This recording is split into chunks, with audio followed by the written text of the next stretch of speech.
Hello, everyone, to episode 5 of 10 or Less, the educational podcast series where we take a look at some boring chapters in the textbook and replace them with videos that are 10 minutes or less. Today, we're going to be continuing environmental science with air pollution. So, air pollution is the presence of chemicals in the air in concentrations that are high enough to cause harm to organisms and ecosystems. The two types of air pollution that we see mainly are primary pollutants, which is harmful substances directly released into the air, such as vehicle exhaust or smoke from chimneys, and secondary pollutants, which are caused when primary pollutants react with other substances in the air, such as acid rain. While acid rain, let me just give you an explanation. Acid rain is not something that comes out of your car's exhaust pipe. We don't, release acid rain. But acid rain forms when we release primary pollutants into the air, and it mixes with the water. It reacts with the water to create acid rain. We'll talk a little bit more about that. So, number one, carbon, nitrogen, sulfur oxides. These are the main types of air pollution chemicals, or I guess compounds that we see.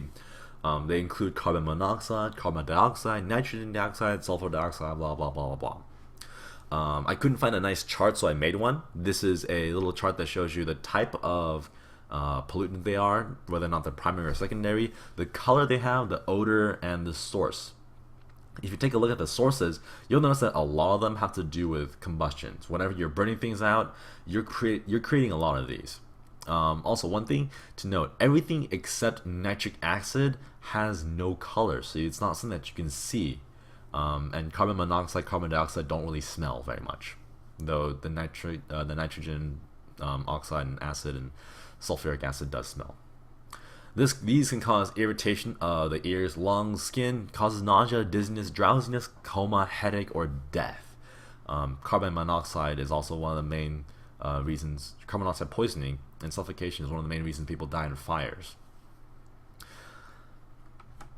Moving on. Acid deposition, also known as acid rain. Sulfur dioxide and nitrogen dioxide react with the atmosphere to create acidic chemicals that can travel the world before returning to the ground. Acid rain is considered to be rain with a pH of less than 5.6. And some of the problems that it causes are respiratory problems on organisms. It can leach toxic materials if it lands on them. It can damage buildings, metals, cars, the paint job on your car if it rains. Yeah, that's going to be damaged. Next, it can also harm aquatic ecosystems, simply because the water will just keep piling on there. There's really no way to get it out of them. So, some of the problems with acid rain.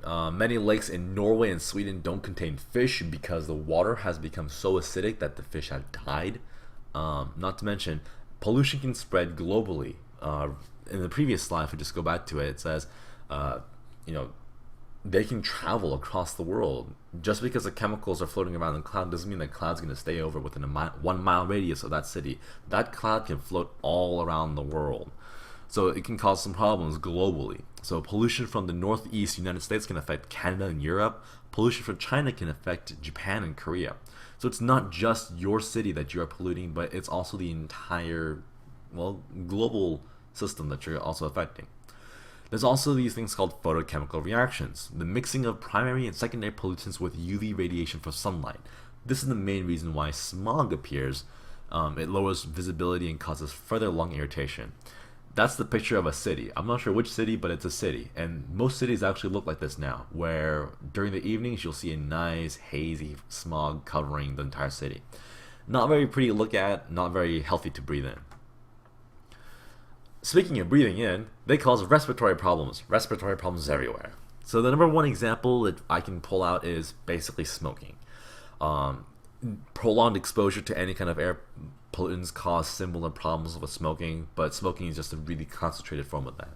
It can cause shortness of breath, lung cancer, bronchitis, a loss of lung elasticity, and damage the cilia in your lungs. Not to mention, it's not very pretty.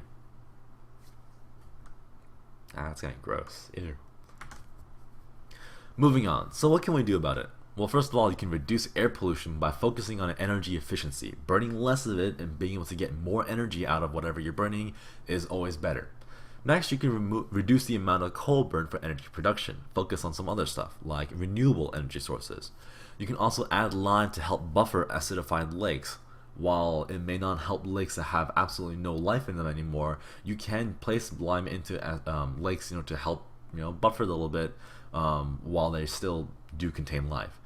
And finally, the most important thing is really to just educate others and teach them the dangers of air pollution so that they are more aware of what they are doing and they can help spread it to everyone else around them. Anyways, that was a quick environmental science overview of air pollution, and as always, thanks for watching.